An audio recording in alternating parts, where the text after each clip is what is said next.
আসল বন্ধু সে যে আপনার দুঃখের সাথী হয়, সুখের দিনে যে আপনার পাশে আছে, দুঃখের সময় যে নাই, তাকে কি আসলে বন্ধু বলা যায়? আমরা সব ধরনের বিপদ আপদে একটা মানুষকে স্মরণ করি যে আমার বন্ধু, আল্লাহর কাছে ফরিয়াদ করি, আল্লাহ রসুলের কাছে দোয়া চাই, বাবা মাকে বলি, কিন্তু তারপরেও একটা আস্থার জায়গা থাকে। দোস্ত, আমি তো মাদার বাড়ি আটকে গেছি, তুই কোথায় আছিস? ব্যাপার আছে না নাই? কথা বলেন না। নামাজ হচ্ছে ইন্না সালাতা তানহা আনিল ফাহশায় ওয়াল মুনকার। নামাজ হচ্ছে ওই বন্ধু যে আপনাকে মদের বোতলে হাত দিতে দেবে না।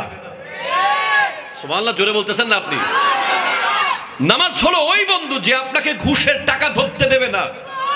নামাজ হলো ওই বন্ধু যে আপনাকে সুদের টাকা খেতে দেবে না। নামাজ হলো ওই বন্ধু যে আপনাকে মানুষের জায়গা দখল করতে দেবে না। নামাজ হলো ওই বন্ধু যে আপনাকে বাবা মার সাথে বেয়াদবি করতে দেবে না। নামাজ হলো ওই বন্ধু যে আপনাকে বিনয়ী বানাবে, নম্র বানাবে, ভদ্র বানাবে, সভ্য বানাবে। কারণ আপনি জাস্ট খেয়াল করেন না, বন্ধু সে যে আপনার দোষগুলো থেকে আপনাকে বাঁচানোর চেষ্টা করে। ঠিক কিনা বলেন? শত্রু সে যে আপনাকে বারবার দোষের দিকে ঠেলে দেয়, যে আপনাকে মোটরসাইকেল নিয়ে মেলায় নিতে চায়, সে বন্ধু না। যে আপনাকে টুপি পরিয়ে মসজিদে আনতে চায়, সে বন্ধু। যে আপনার হাতে বেনসন সিগারেট ধরিয়ে দেয়, সে বন্ধু না। যে আপনার হাতে তসবিহ ধরিয়ে দেয়, সে বন্ধু। কথা জোরে কর, ঠিক কিনা? নামাজ নাই, কিছু নাই, নাচ গান রং তামাশায় নিয়ে যায়, সে বন্ধু নয়। যে আপনাকে যুগের গৌসে জামান শেখে ফাআল আল্লামা সৈয়দ মোহাম্মদ তাহের শাহ সাহেব কিবলার মতো ওলি আল্লাহর সামনে নিয়ে যায়, সে বন্ধু। কথা কোন ঠিক কিনা বলেন? যে আপনাকে ক্ষমতা পাওয়ার জন্য সংগঠন করায়, সে বন্ধু না। যে আপনাকে মানবতার জন্য গাউসিয়া কমিটির মেম্বার বানায়, সে বন্ধু। এটা আপনাকে বুঝতে হবে। প্রতিটা মুহূর্তে আপনাকে বুঝতে হবে আপনার কার্যক্রম আখিরাতমুখী হচ্ছে কিনা। আমি শুরুতে আয়াতে বলেছি, আপনার প্রতিদিন রাতে আপনাকে হিসাবের খাতা নিতে হবে যে আমি আগামী কালের জন্য কি পাঠালাম। আপনার ব্যাংকে 1 টাকা না থাকুক, কোনো দুঃখ নাই। সোনালী ব্যাংক, রূপালী ব্যাংক, শেফালী ব্যাংক, যত ব্যাংক আছে, কথা কোন ঠিক কিনা বলেন? আপনার ব্যাংকে যদি কোনো টাকা না থাকে, এতে কোনো আফসোস নাই। পৃথিবীর কোন বড় ওলি আল্লাহর ব্যাংকে টাকা ছিল না, অ্যাকাউন্টই ছিল না। আলহামদুলিল্লাহ, আমরাও আপনাদেরকে এগুলো গর্বের সাথে এজন্য বলতে পারি, নিজে আমল করি বলে। আপনারা আমাদেরকে যে টাকা দেন, মাদ্রাসা করি, এতিমখানা করি, মসজিদ করতেছি, এখান থেকে ডাইরেক্ট সেখানে যাবে। এই ব্যাংকের সর্বোচ্চ খুঁজে খুঁজে দেখলে 1 লাখ 2 লাখ টাকা থাকতে পারে। এগুলো হচ্ছে স্যালারি ট্যালারি ঢুকে মাদ্রাসার। এই কারণ কি হবে?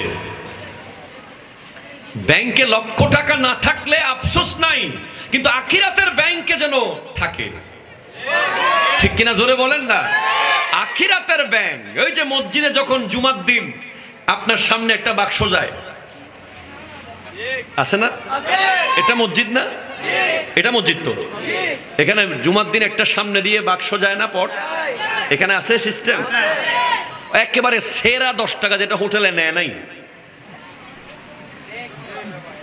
চা খাওয়ার পরে, রুটি দিয়ে খাওয়ার পরে যেটা হোটেলে নেয় নাই, ওইটা টেম্পুওয়ালাও নেয় নাই, ওইটা বাসওয়ালাও নেয় নাই, ওটা ঢুকাই দিলেন।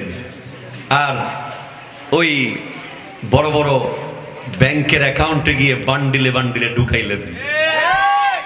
আপনি তো বিজনেস জানেন না। আপনি যদি ভালো ব্যবসায়ী হতেন, বুঝের ব্যবসায়ী হতেন, চালাক ব্যবসায়ী হতেন, আপনি জুমার দিন কচকচে একটা 500 টাকার নোট মিনিমাম নিয়ে যেতেন। ঠিক কিনা বলেন না? এবং দেওয়ার সময় বলতেন, আল্লাহর ব্যাংকে দিলাম। এটা নগদে কালকে পেতেন। এখন দেখতেছেন না, বাংলাদেশে বহুত ব্যাংক দেউলিয়া হয়ে যাচ্ছে, উল্টাপাল্টা হয়ে যাচ্ছে। বারবার আমাদেরকে মানুষ টেনশন দেয়, হুজুর টিয়াটু তাইলে লই ফেলাই আমরা বলছি ভাই টাকা পয়সা তো আমাদের নাই, আপনাদের থাকতে পারে, থাকলে নিয়ে ফেলেন, কোন সময় পালিয়ে যায়। তো আমাদের নাইও, টেনশনও নাই।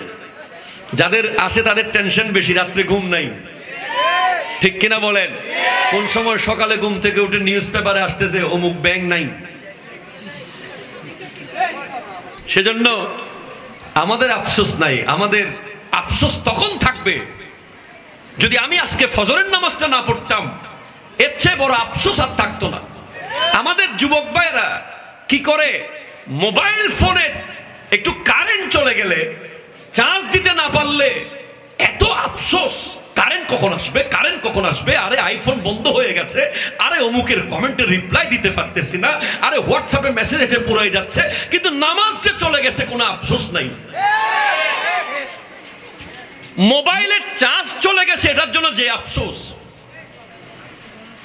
এর 2% আফসোস যদি নামাজ চলে গেছে এই জন্য করত, তাহলে আজকের যুব সমাজ স্বর্ণালী যুব সমাজ হতো, ঠিক কিনা বলেন না? তাহলে নামাজ হলো ফ্রেন্ড, বন্ধু, এবং নামাজ হলো বডি গার্ড। আমি আমার প্রায় বক্তব্যে বলেছি, নামাজ যে অনেক মানুষকে গার্ড দিয়েছে। এমন এমন অ্যাক্সিডেন্টের কমেন্ট ওখানে এসেছে যারা মৃত্যু নিশ্চিত, কিন্তু নামাজ পড়ে রাস্তায় নেমেছিল, গাড়ি চুরমার হয়ে গেছে, মানুষের গায়ে এক তো চুল ছিঁড়ে নাই।